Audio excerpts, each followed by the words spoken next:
ദൈവത്തിൻ്റെ അതിപരിശുദ്ധമായ നാമം വാഴ്ത്തപ്പെടുമാറാകട്ടെ. യൂട്യൂബിൽ ഒരു വീഡിയോ കണ്ടപ്പോൾ അവിടെ എഴുതിയിരിക്കുന്നു, ബൈബിള് തെറ്റാണെന്ന് തെളിവ് പറയാം. കാരണം ആദത്തിൻ്റെ ഭാര്യ, ആദത്തിന് 2 മക്കൾ. ആ 2 മക്കളിൽ ഒരുവനെ കൊന്നു. മറ്റവൻ്റെ പേര് കയ്യീൻ. കയ്യീൻ്റെ ഭാര്യ പിന്നെ എവിടെ നിന്നുണ്ടായി? അപ്പോൾ തന്നെ നമുക്ക് വളരെ ലളിതമായിട്ട് മനസ്സിലാകുകയല്ലേ ബൈബിള് തെറ്റാണ്.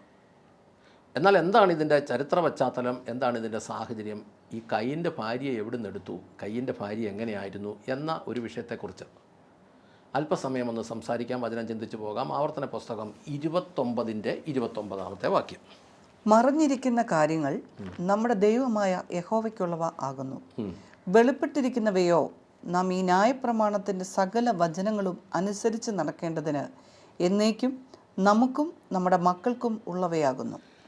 രഹസ്യത്തിലിരിക്കുന്ന കാര്യങ്ങൾ നമ്മുടെ ദൈവമായ യഹോവയ്ക്കുള്ളതാകുന്നു. ഈ ഭൂമിയിലെ മനുഷ്യന് അറിയത്തില്ലാത്തതായ ഒത്തിരി രഹസ്യങ്ങളുണ്ട്. അത് നമ്മുടെ ദൈവമായ യഹോവയ്ക്കുള്ളതാകുന്നു. വെളിപ്പെട്ടിട്ടുള്ള കാര്യങ്ങളോ നാം ഈ നിയമത്തിൻ്റെ വചനങ്ങൾ പാലിക്കേണ്ടതിന് എന്നേക്കും നമുക്കും നമ്മുടെ മക്കൾക്കും ഉള്ളതാകുന്നു. അതായത് ഈ തിരുവചനം എന്ന ഈ പുസ്തകം, ബൈബിൾ എന്ന ഈ പുസ്തകം സത്യത്തിൽ ഇത് എഴുതി കൊടുത്തത് യഹൂദൻ്റെ കയ്യിലാണ്. അപ്പോൾ അവർ പറയുകയാണ്, നാം ഈ നിയമത്തിൻ്റെ വചനങ്ങൾ പാലിക്കേണ്ടതിന് എന്നേക്കും നമുക്കും നമ്മുടെ മക്കൾക്കും ഉള്ളതാകുന്നു. അത് യേശുവിൻ്റെ കാൽവരി യാഗത്തിന് ശേഷം, യേശുവിലൂടെയാണല്ലോ ലോകം മുഴുവൻ ക്രിസ്ത്യാനിത്വം പടർന്നത്.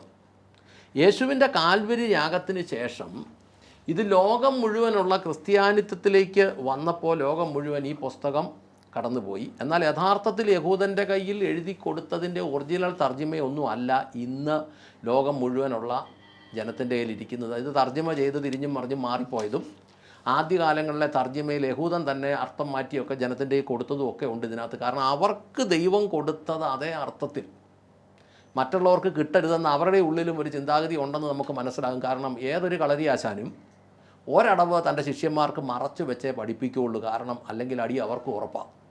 അപ്പോൾ അവർക്കായി ദൈവം വെച്ചിരിക്കുന്ന സകല നന്മകളും മറ്റുള്ളവർക്ക് കിട്ടരുത് എന്ന് ആഗ്രഹിച്ചിരിക്കുന്നത് കൊണ്ടും അവിടെ നിന്നുള്ള പുസ്തകങ്ങളൊക്കെ എടുത്തു വെച്ച് നോക്കിയിട്ട് വചനം തെറ്റാന്ന് പറഞ്ഞിട്ട് കാര്യമില്ലല്ലോ. കാര്യങ്ങൾ ഇവിടെ നടന്നെങ്കിൽ അതിൻ്റെ പുറകിൽ എന്തെങ്കിലും ഒക്കെ ഉണ്ട്. അത് മനസ്സിലായില്ല എന്നുള്ളതാണ് ഈ ഒരു വീഡിയോ ഉണ്ടാക്കി വിട്ടപ്പം സംഭവിച്ചത്. അക്ഷരികമായി പുസ്തകം വായിച്ച് നോക്കിയിട്ട് ദൈവം തെറ്റാണ്, വചനം തെറ്റാണ്, ബൈബിള് തെറ്റാണ്, ബൈബിള് പറയുന്നത് തെറ്റാണെന്നൊന്നും പറഞ്ഞിട്ട് കാര്യമില്ല. വാക്യം വായിക്കാം. 34:17 വായിച്ചാട്ടെ. കയീൻ തൻ്റെ ഭാര്യയുമായി സംഗമിച്ചു.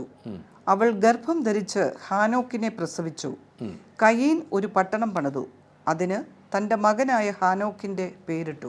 കയീൻ തൻ്റെ ഭാര്യയോട് സംഗമിച്ചു, അവൾ ഗർഭിണിയായി, ഹനോക്കിനെ പ്രസവിച്ചു, ഹനോക്കിൻ്റെ പേരിട്ടു എന്നൊക്കെ നമ്മളവിടെ വായിക്കുന്നു. ഈ ബൈബിൾ വായിച്ചു തുടങ്ങുമ്പോൾ ദൈവം ആദിയിൽ ആകാശവും ഭൂമിയും സൃഷ്ടിച്ചു. പിന്നീട് ആദത്തിൻ്റെ അവയുടെയും കാര്യങ്ങളൊക്കെ നമ്മൾ പറയുന്നുണ്ട്. അങ്ങനെ വന്ന് അക്ഷരികമായി വായിച്ചിങ്ങോട്ട് വരുമ്പോഴാണ് 3 പേര് മാത്രം ഉള്ളിടത്ത് കയ്യീൻ എങ്ങനെ കല്യാണം കഴിച്ചു എന്നത് ഒരു ചിന്ത വരുന്നത്. കയ്യീൻ എങ്ങനെ കല്യാണം കഴിച്ചു? അപ്പോൾ ബൈബിള് തെറ്റല്ലേ എന്നുള്ളതാണ് അവിടുത്തെ ഒരു ചോദ്യം. അങ്ങനെ വന്നു കഴിയുമ്പോഴാണ് വേറെ ആരും ഇല്ലാത്തടത്ത് എങ്ങനെ കല്യാണം കഴിച്ചു? ഈ വിശ്വാസികൾ നല്ലൊരു വിഭാഗത്തിനും ഈ പറയുന്നതിനെക്കുറിച്ചൊന്നും വലിയ അറിവൊന്നുമില്ല. അവരും ഇത് തപ്പിത്തടയുക. ഇനി നമുക്ക് യഹോവയും കയ്യീനുമായിട്ടുള്ള സംഭാഷണം ഒന്ന് ശ്രദ്ധിച്ചാൽ, ഉൽപ്പത്തി പുസ്തകം 4-ാം അധ്യായത്തിൻ്റെ 13-14 വായിച്ചേ. അതിന് കയീൻ യഹോവയോട്, എൻ്റെ ശിക്ഷ എനിക്ക് സഹിക്കാവുന്നതിലും അധികമാകുന്നു. ഇതാ, ഇന്ന് ഈ ദേശത്ത് നിന്ന് അങ്ങ് എന്നെ പുറത്താക്കുന്നു. അങ്ങയുടെ തിരുമുഖം മറയ്ക്കപ്പെട്ടവനായി ഞാൻ ഭൂമുഖത്ത് അലഞ്ഞു തിരിയുന്നവൻ ആയിത്തീരും. ആരെങ്കിലും എന്നെ കണ്ടെത്തിയാൽ എന്നെ കൊന്നുകളയും എന്ന് പറഞ്ഞു. ഇവിടെ കയീൻ യഹോവയോട് പറയും, ആരെങ്കിലും എന്നെ കണ്ടെത്തിയാൽ കൊന്നുകളയും. അപ്പോൾ അവിടെ ഇവർ 3 പേരും അല്ലാതെ വേറെ ആരെങ്കിലും ഇല്ലെങ്കിൽ കയീൻ അങ്ങനെ പറയേണ്ട കാര്യമില്ല. രണ്ടാമത്തെ കാര്യം, അങ്ങനെ കയീൻ അത് പറഞ്ഞപ്പോൾ തന്നെ യഹോവ ചോദിക്കേണ്ടതാ, എടാവേ അതിന് നിങ്ങൾ 3 പേരല്ല ഇവിടെ ഉള്ളൂ, അപ്പനും അമ്മയും നീയും മാത്രം 3 പേരുള്ളിടത്ത് വേറെ ആരാണ് കണ്ടെത്താനുള്ളത് എന്നല്ല ദൈവം ചോദിച്ചത്. അപ്പോൾ ആദവും ഹൗവയും കയ്യീനും മാത്രമേ ഉള്ളുവെങ്കിൽ ആ ചോദ്യത്തിൻ്റെ അർത്ഥമില്ല. യഹോവയുടെ മറുപടി എന്താന്ന് നോക്കിയാൽ 4:15 ഉൽപ്പത്തി. യഹോവ അവനോട്, അങ്ങനെയല്ല, ആരെങ്കിലും കയ്യീനെ കൊന്നാൽ അവനോട് 7 ഇരട്ടി പ്രതികാരം നടത്തും എന്ന് അരുളി ചെയ്തു. കയ്യീനെ കണ്ടെത്തുന്നവർ അവനെ കൊല്ലാതിരിക്കേണ്ടതിന് യഹോവ അവന്റെ മേൽ ഒരു അടയാളം പതിച്ചു. അപ്പം അവിടെ വേറെ ആളുകളുണ്ട് എന്ന് നമുക്ക് വ്യക്തമായി മനസ്സിലാകും. അപ്പോൾ യഹോവ അവനോട്, അങ്ങനെയല്ല, ആരെങ്കിലും കയ്യനെ കൊന്നാൽ അവനോട് 7 മടങ്ങ് പ്രതികാരം നടത്തും എന്ന് അരുളി ചെയ്തു. കയ്യനെ കണ്ടെത്തുന്ന ആരും അവനെ കൊല്ലാതിരിക്കേണ്ടതിന് യഹോവ അവൻ്റെ മേൽ അവിടെ ഒരു അടയാളം വെച്ചു. അപ്പം നമുക്ക് സ്വാഭാവികമായിട്ട് മനസ്സിലാക്കാം, ഈ കയ്യനെ കൂടാതെ അവിടെ വേറെ ആളുകൾ ഉണ്ട് എന്ന് നമുക്ക് മനസ്സിലാക്കാം. അവിടെ ആരാണോ ഉള്ളത് എന്ന് നമ്മൾ ചിന്തിച്ചു പോകുമ്പം ഉൽപ്പത്തി പുസ്തകം 1:27 വായിച്ചേ. അങ്ങനെ ദൈവം തന്റെ സ്വരൂപത്തിൽ മനുഷ്യനെ സൃഷ്ടിച്ചു, ദൈവത്തിന്റെ സ്വരൂപത്തിൽ അവനെ സൃഷ്ടിച്ചു, ആണും പെണ്ണുമായി അവരെ സൃഷ്ടിച്ചു. ഉൽപ്പത്തി പുസ്തകം 1-ാം അധ്യായത്തിനകത്ത് ദൈവം ഇങ്ങനെ വ്യക്തമായിട്ട് പറയുന്നുണ്ട്. അതിൻ്റെ 26-ാമത്തെ വാക്യം പറയുന്ന, അനന്തരം നമുക്ക് നമ്മുടെ രൂപത്തിലും സാദൃശ്യത്തിലും മനുഷ്യനെ നിർമ്മിക്കാം. അവർ സമുദ്രത്തിലെ മത്സ്യങ്ങളുടെ മേലും ആകാശത്തിലെ പക്ഷികളുടെ മേലും കന്നുകാലികളുടെ മേലും ഭൂമിയുടെ മേലും ഭൂമിയിൽ ഇഴയുന്ന സകല ഇഴജാതികളുടെ മേലും വാഴട്ടെ എന്ന് കൽപ്പിച്ചു. ഇങ്ങനെ ദൈവം തൻ്റെ സ്വരൂപത്തിൽ മനുഷ്യനെ സൃഷ്ടിച്ചു. അവിടുന്ന് ദൈവസ്വരൂപത്തിൽ അവരെ സൃഷ്ടിച്ചു, ആണും പെണ്ണുമായി അവരെ സൃഷ്ടിച്ചു. ഇങ്ങനെ ഒരു സൃഷ്ടിയുടെ ഭാഗം പറയുന്നുണ്ട്. എന്നിട്ട് അവരെ ദൈവം അനുഗ്രഹിച്ചത്, നിങ്ങൾ സന്താന സമൃദ്ധിയുള്ളവരായി പെരുകി നിറഞ്ഞ് ഭൂമിയെ അധീനമാക്കുവിൻ. സമുദ്രത്തിലെ മത്സ്യങ്ങളുടെ മേലും ആകാശത്തിലെ പക്ഷികളുടെ മേലും ഭൂമിയിൽ ചരിക്കുന്ന സകല ജീവികളുടെ മേലും വാഴുവിൻ എന്ന് അവരോട് കൽപ്പിച്ചു. ഇങ്ങനെ ഒരു ജനസമൂഹം വരുന്നുണ്ട്. ഇനി 2:7 വായിച്ചേ. ഉൽപ്പത്തി 2:7. യഹോവയായ ദൈവം നിലത്തിലെ പൊടി കൊണ്ട് മനുഷ്യനെ രൂപപ്പെടുത്തി, അവന്റെ മൂക്കിൽ ജീവശ്വാസമൂതി, മനുഷ്യൻ ജീവനുള്ള ദേഹിയായി തീർന്നു. അങ്ങനെ ഉണ്ടാക്കിയവന്റെ പേരാണ് ആദം. അവന്റെ അസ്ഥി വലിച്ചൂരി അതിൽ നിന്നുണ്ടാക്കിയതാണ് ഹൗവ. 2:20 മുതൽ 23 വരെ വായിച്ചേ. ആദാം എല്ലാ കന്നുകാലികൾക്കും ആകാശത്തിലെ പറവകൾക്കും എല്ലാ കാട്ടുമൃഗങ്ങൾക്കും പേരിട്ടു. എന്നാൽ ആദാമിന് അനുയോജ്യമായ ഒരു തുണയെ കണ്ടെത്തുവാൻ കഴിഞ്ഞില്ല. ആകയാൽ യഹോവയായ ദൈവം ആദാമിനെ ഒരു ഗാഢനിദ്ര വരുത്തി. അവൻ ഉറങ്ങിയപ്പോൾ അവന്റെ ഭാര്യ എല്ലുകളിൽ ഒന്നെടുത്ത ശേഷം ആ വിടവ് മാംസം കൊണ്ട് നികത്തി. യഹോവയായ ദൈവം മനുഷ്യനിൽ നിന്ന് എടുത്ത ഭാര്യ എല്ലിനെ ഒരു സ്ത്രീയാക്കി അവളെ മനുഷ്യന്റെ അടുക്കൽ കൊണ്ടുവന്നു. അപ്പോൾ ആദാം, ഇത് ഇപ്പോൾ എൻ്റെ അസ്ഥിയിൽ നിന്നുള്ള അസ്ഥിയും എൻ്റെ മാംസത്തിൽ നിന്നുള്ള മാംസവും ആകുന്നു.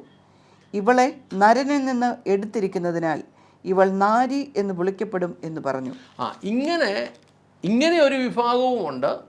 ഉൽപ്പത്തി 1:27 പറയുന്ന ഒരു വിഭാഗവും ആ ഭൂമിയിലുണ്ട്. അപ്പോൾ സ്വാഭാവികമായി ആ വിഭാഗത്തിൽ നിന്നാണ് കയീൻ ഒരു ഭാര്യയെ എടുത്തത് എന്ന് നമുക്ക് മനസ്സിലാവും.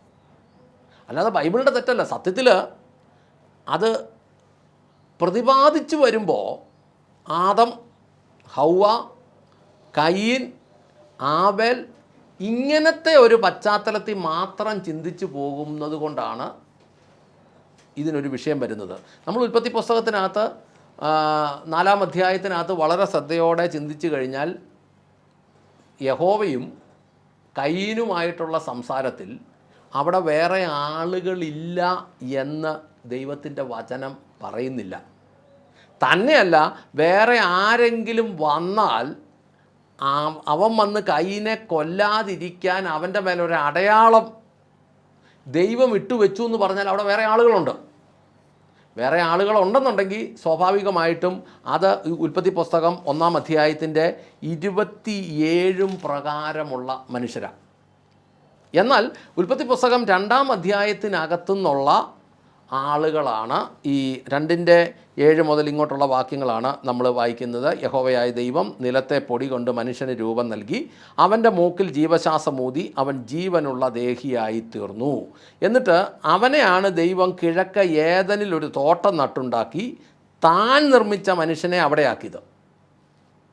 അവനെ ഏദൻ തോട്ടത്തിലാക്കി. ഇനി അത് നമ്മൾ ഇച്ചിരൂടെ മുന്നോട്ട് വന്ന് നോക്കിക്കഴിഞ്ഞാൽ അങ്ങനെ ഏദൻ തോട്ടത്തിലാക്കിയ മനുഷ്യൻ പാപം ചെയ്തപ്പോൾ അവനെ ഉൽപ്പത്തി പുസ്തകം 3:23-24 വായിച്ചേ. അവനെ എടുത്തിരുന്ന നിലത്ത് വേല ചെയ്യേണ്ടതിന് യഹോവയായ ദൈവം അവനെ ഏദൻ തോട്ടത്തിൽ നിന്ന് പുറത്താക്കി. അത് പല വേർഷനകത്തും ഏദൻ തോട്ടത്തിൽ നിന്ന് പുറത്താക്കി എന്നാണ് കിടക്കുന്നത്.